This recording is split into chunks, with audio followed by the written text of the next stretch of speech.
Hi, welcome to our YouTube channel Audiobooks. Now you are listening Madol Doova chapter 4. 5. Father refused to take me home that Sinhala New Year. He wanted me to stay on at the headmaster's to study for the examination.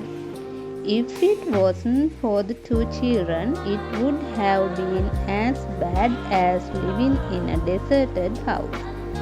The headmaster and his wife spent their time joylessly, doing the same old things, going to school and back daily, spending the rest of their time until they went to bed shouting at us. Don't do that. Don't laugh so noisily. Don't hurt that animal. Hoarding money like termites building an ant hill. Counting 5 rupees over and over before they parted with the money. Such life as there was in the headmaster must have been shriveling up steadily, like the kernels of those coconuts that villagers keep in their kitchen lofts of years and years. I spent most of the time playing outside with my school friends until I was ready to drop.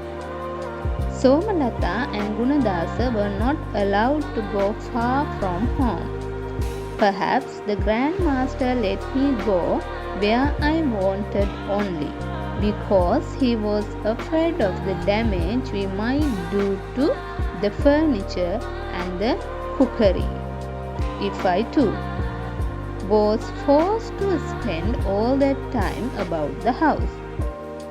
On the first day of the Sinhala New Year festival, the auspicious guest was one of the shopkeepers.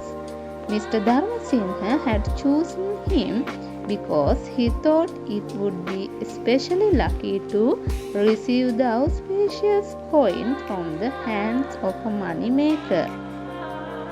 We all sat on mats spread on the floor, as everyone was supposed to do, and ate the first meal of plantain leaves at the lucky time. A little later, the shopkeeper arrived.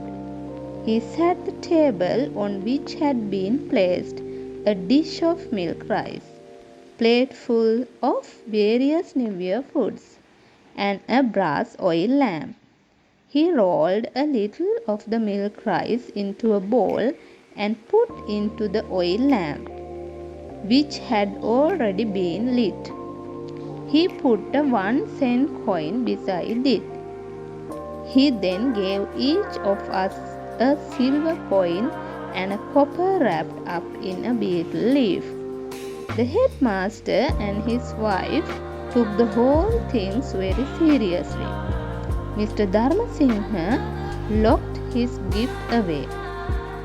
The old lady treated hers with the reverence we gave a sacred relic.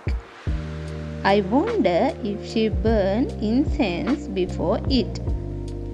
I heard that they didn't touch these gifts until the next Sinhala New Year. Gunadasa and I were each given a 10-cent coin and a 1-cent coin. Somalata was given a 5-cent coin and a cent. After the shopkeeper had left, Mr. Wickramasinghe too gave each of us a coin wrapped in a betel leaf. We got together to examine our present. "Mine a cent," said Gunadasa. I showed them what I had. "That's a cent of 2, exclaimed Somalata. "Don't you spend that too money now," said Mrs. Wickramasinghe. "You must keep it wrapped in the betel leaf until the new year comes round again." Somalata immediately began to chew her betel leaf. I loved to see her doing exactly the opposite of everything she was told to do by the Wickramasinghe. We were allowed to play for money only on New Year's Day. On any other day, we would be punished for it by Mrs. Wickramasinghe. Many of our friends came to play with us. Among them was Piyadasa, the boy who nicknamed me Galibba. We played Gadol Manuma with our coins. I kept winning, while Somalata was losing steadily. I watched to see why. The next time she threw her coin, it fell almost in the center of one of the squares. It would be hard to make a better throw. I kept watch. I saw Piyadasa edging the coin away from the center of the square with his foot. Perhaps he didn't want Somalata to win, because he's seen her borrowing money from me. I went up to him and kicked him in the shin. He hit me and I hit back, but then the other children rushed between and pulled us apart. We dropped Gadol Manuma after that and started Catch the Fly. We each put a coin on the floor and then we stood quietly watching. The owner of the coin on which a fly settled first was the winner, and he got all the coins. Piyadasa won 5 times in a row. Then 2 others won. I noticed that Piyasena was careful to keep back the coin he put down and hand over another coin to the winner. Why did he do that? How had he won 5 times in a row?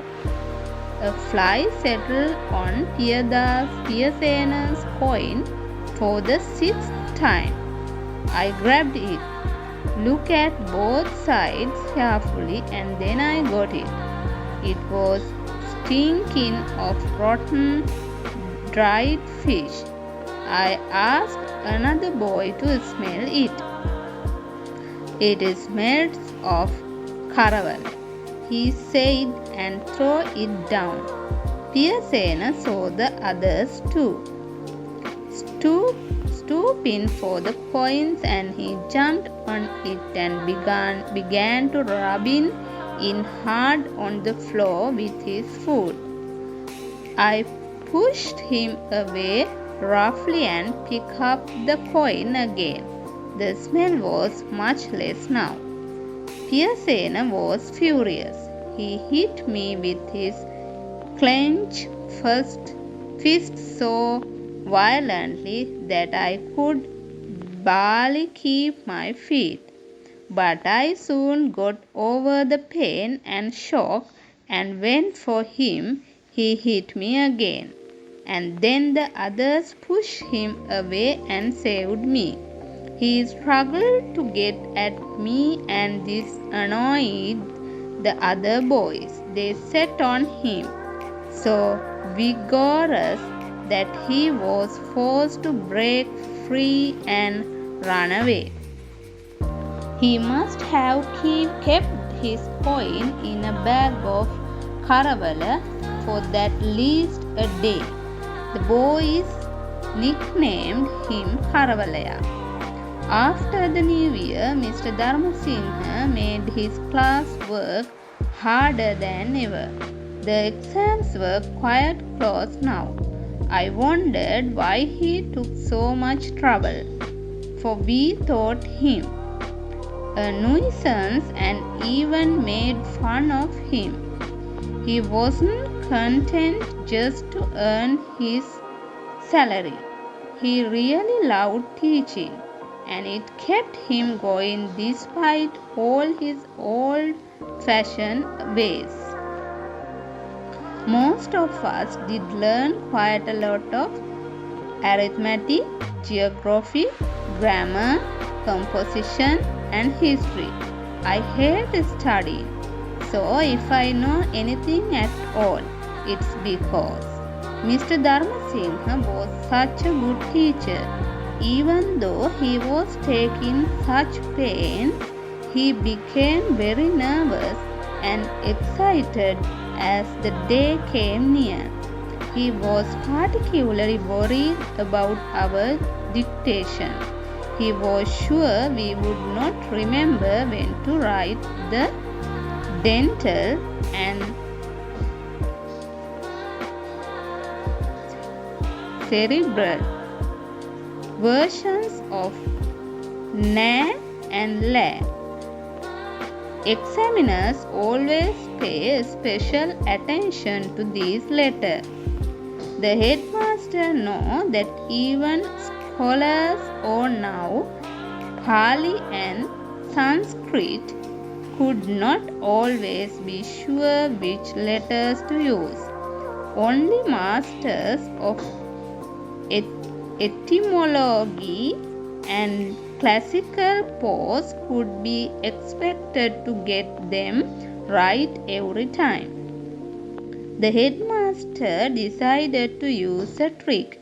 He told us, when the dictation is given, I will search my head whenever you out to write a cerebral letter. When the day came, the dictation was given by the headmaster himself.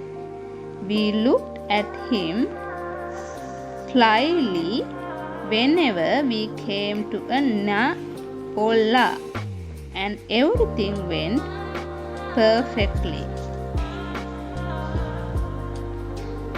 We'll meet again next chapter. Please subscribe us, comment us, like us and share us. Thank you for watching our YouTube channel. Okay, bye.